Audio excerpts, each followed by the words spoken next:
What's up guys, welcome to the channel. Chances are that if you're here, you are like us and you like to race. So with the help of our partner at MassiveSpeedSystem.com, we're gonna get one of you guys to come race one of these cars with us at 10,000 subscribers. So all you need to do is be 18, be able to get yourself to the track in Wisconsin, and comment down below, I'm in, and that will let us know who to put on the list. Tell all your friends, and you might just be out with us racing one of these cars. What's up guys, welcome back. Had a lot of stuff going on lately, which you will see in upcoming videos pretty soon. But once again, it is the ultra budget race car time. This thing's been sitting for a couple months now. Haven't had a race in a while, but you know, we have a bunch of other stuff going on, which like I said, you'll soon see. But it is time to get this thing ready to race for this weekend. It's basically been sitting, as you see in the corner, for a couple months now. Since the last race, haven't touched it at all. So we need to get this thing race ready again, which we're gonna have to mount some tires, as we had one of the right rears go down in the last race, and just give it a good once over, change the oil, check the brakes, the alignment, suspension, all that kind of stuff. Corner3motorsports.com was kind enough to send over some of their secret sauce brake fluid. So if you guys need top of the line, awesome race parts for whatever you're building, they specialize mostly in Japanese stuff, but they'll be able to get you whatever you need. Since we always have brake issues in these races, they are notoriously hard on brakes. 300 laps on a short course, you know, quarter-mile oval, will beat the brakes pretty bad. So that's going to be one of the first things we do here. And to help the brake flush, we're going to take the new daily driver over here to Harbor Freight and get one of those pneumatic brake bleeders to suck the brake fluid out from the bleeders and out of the master cylinder. So we are going to rip some tech over to Harbor Freight, get the brake bleeder, and get on swapping out that brake fluid.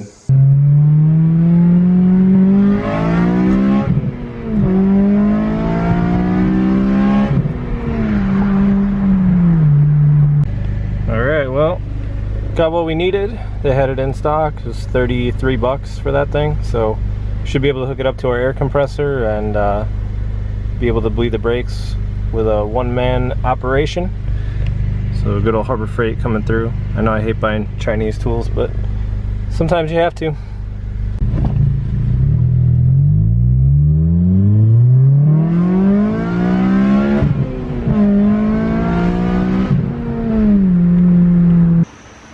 Alright, so we got our Harbor Freight pneumatic bleeder.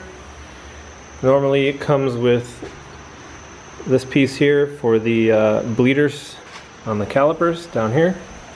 But when you start off doing this, we'll just take that piece off and then pop the cap off for the master. Try not to spill brake fluid everywhere. And basically what we're going to do is we're going to suck all of that stuff out of there first, which is a two-hand operation, so I can't do this holding the camera, but pretty self-explanatory.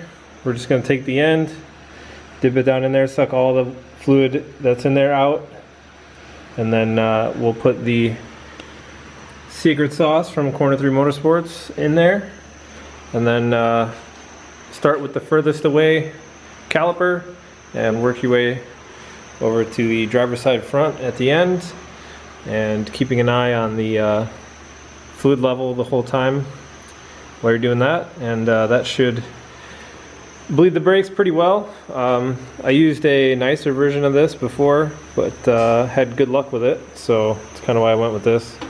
Just basically creates a vacuum in the hose, pretty simple, and hopefully do a good job bleeding this.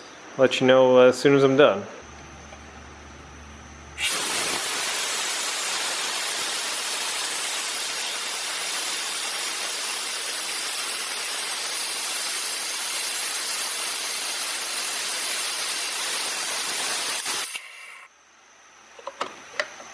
Might be a good idea to take this out too.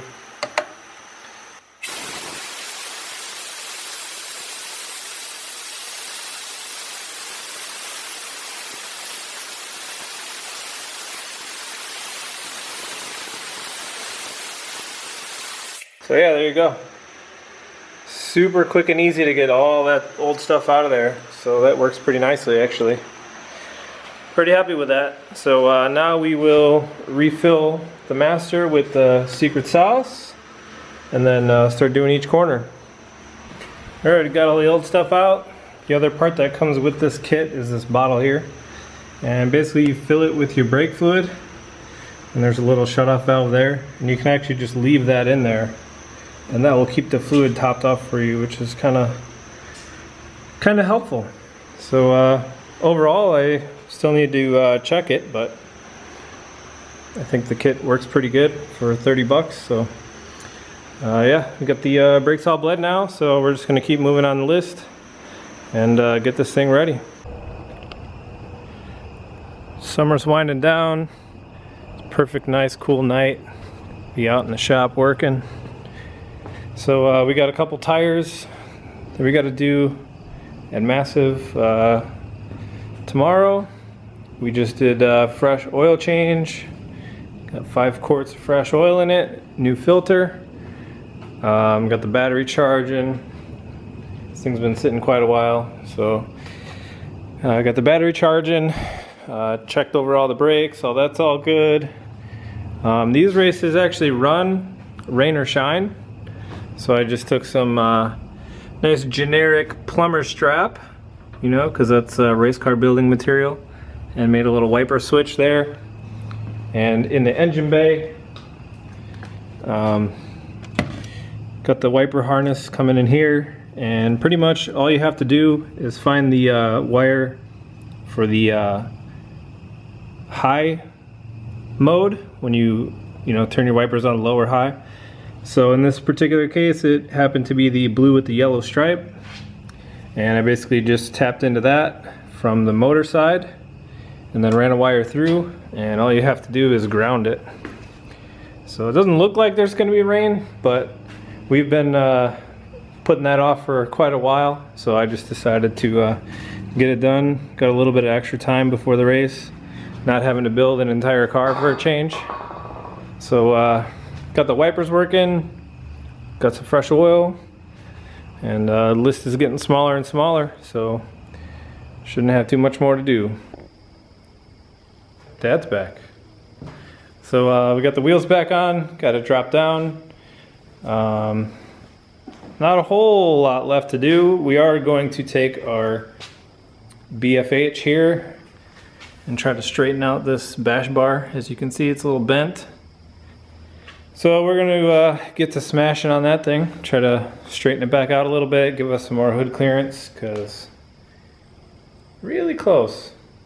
Any more movement on that, and I think the hood won't open. It's already kind of hard as it is. So did a nice little 49 from an old license plate to hold the center of the bumper up a little bit. So I guess it's just time to start smashing.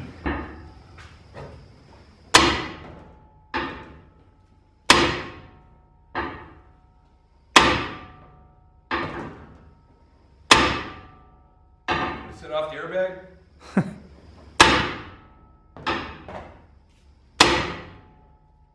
That'll do it. Got a gap now. Yeah, I got a good 2-3 inches there. So, And your welds held. and the welds held. I certainly would hope so. So that wasn't too bad. Give us a little bit more room there. As any of you who have watched any of the races before know, it can get a little rough out there. I try not to use the bullhorn here, but sometimes it just happens. People get on the brakes, check up, there's a chain effect, and you end up with a car on your hood like I have before. So that just kind of helps avoid that and keep the radiator alive, which obviously we've had struggles with in the past. But a couple more little things here and we'll get it loaded up on the trailer and get over to Massive, get our spare tires mounted, and then start heading up to the UP of Michigan, almost Canada, to get after this 300 lap race that we actually won last year. So try and repeat. All right, got the car all loaded up.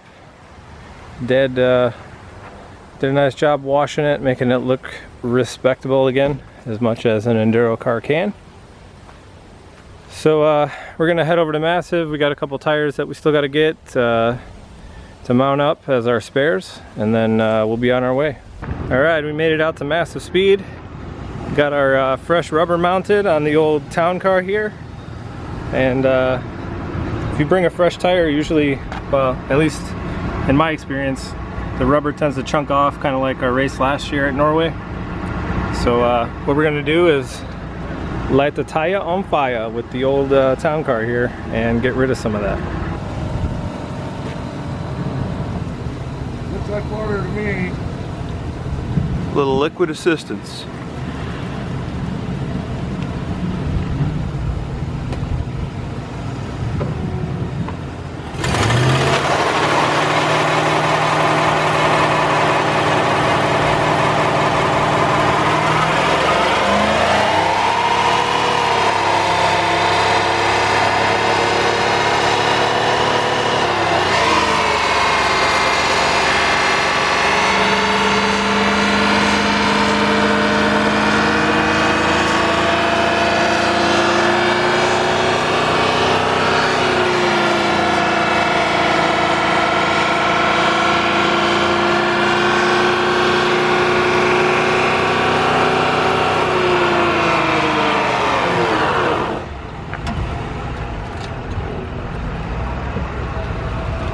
Ooh.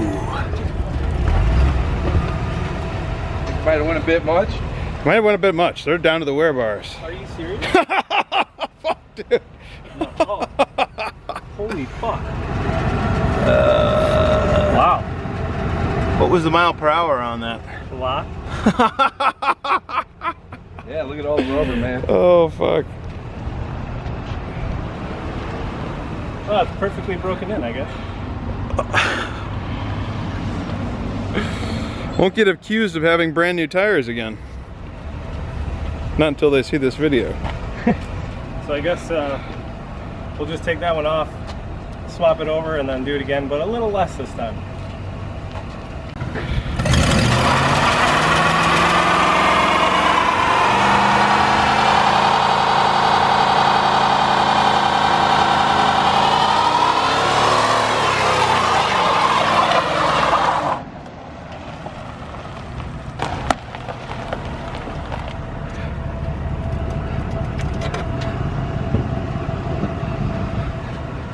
I mean, you probably did about a third as much as last time. Need a little more? Maybe a little more.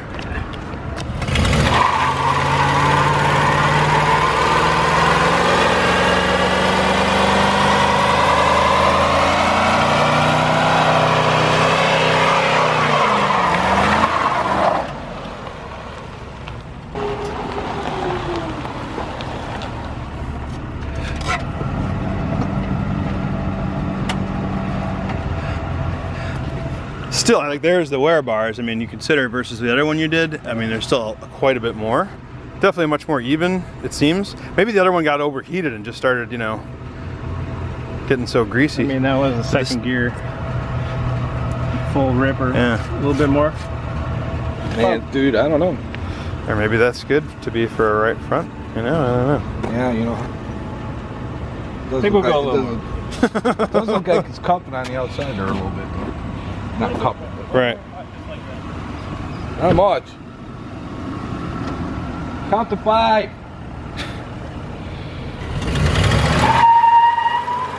Dry one.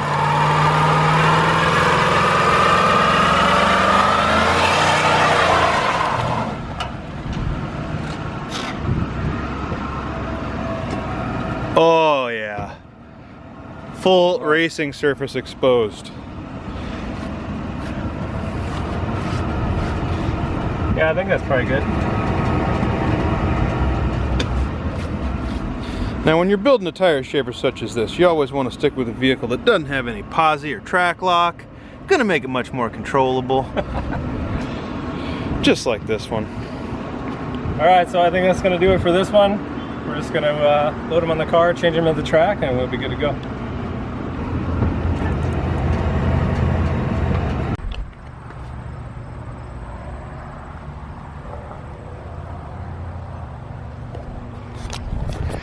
All right, well, that's gonna do it for this episode. Thanks for watching. Hopefully you liked our redneck tire shaving machine there. So we're gonna be heading up to the track, and next time you see us, we should be pulling in. So thanks for watching, and we'll see you in the next one.